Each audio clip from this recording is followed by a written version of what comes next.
भक्ति कब प्राप्त होती है। श्री अयोध्या जी में एक उच्च कोटि के संत रहते थे। इन्हें रामायण का श्रवण करने का व्यसन था।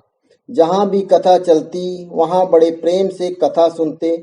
कभी किसी प्रेमी अथवा संत से कथा कहने की विनती करते। एक दिन राम कथा सुनाने वाला कोई मिला नहीं।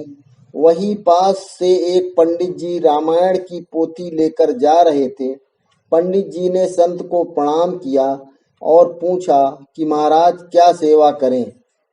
संत ने कहा, पंडित जी रामायण की कथा सुना दो, परंतु हमारे पास दक्षिणा देने के लिए रुपया नहीं है। हम तो फक्कड़ साधु है, माला लंगोटी और कमंडल के अलावा कुछ है नहीं, और कथा भी एकांत में सुनने का मन है हमारा। पंडित जी ने कहा, ठीक है महाराज। संत और कथा सुनाने वाले पंडित जी दोनों सरयू जी के किनारे कुंजों में जा बैठे।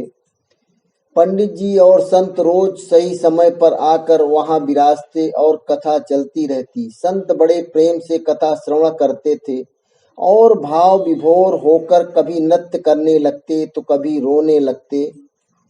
जब कथा समाप्त हुई तब संत ने पंडित जी से कहा, पंडित जी आपने बहुत अच्छी कथा सुनाई, हम बहुत प्रसन्न हैं। हमारे पास दक्षिणा देने के लिए रुपया तो नहीं है, परंतु आज आपको जो चाहिए वो मांगो। संत सिद्धकोट के प्रेमी थे। श्री सीताराम जी उनसे संवाद भी किया करते थे। पंडित जी बोले, महाराज हम बहुत गरीब हैं, हमें बहुत सारा धन मिल जाए। संत ने प्रार्थना की कि प्रभु इसे कृपा करके धन दे दीजिए। भगवान ने मुस्कुरा दिया। संत बोले, तथास्तु। फिर संत ने पूछा, मांगो और क्या चाहते हो। पंडित जी बोले, हमारे घर पुत्र का जन्म हो जाए।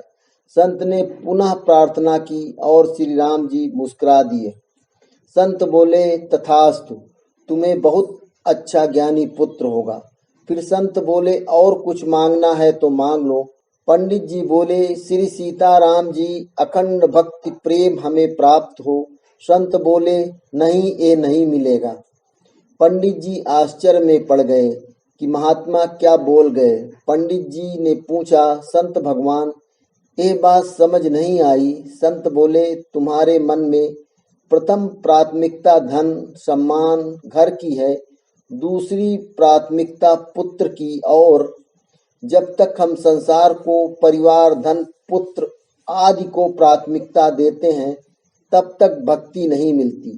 भगवान ने जब केवट से पूछा कि तुम्हें क्या चाहिए, केवट ने कुछ नहीं मांगा।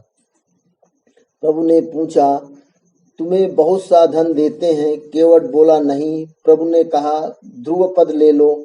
केवट बोला, नहीं। इंद्र पद, पृथ्वी का राजा और मोक्ष तक देने की बात की, परंतु केवट ने कुछ नहीं लिया।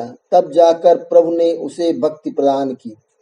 हनुमान जी को जानकी माता ने अनेकों वरदान दिए, बल बुद्धि सिद्धि अमरत्व आदि, परंतु उन्हें प्रसन्नता नहीं हुई।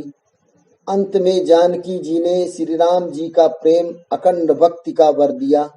प्रहलाद जी ने कहा कि हमारे मन में मांगने की कभी कोई इच्छा ही न उत्पन्न हो। तब भगवान ने अखंड भक्ति प्रदान की।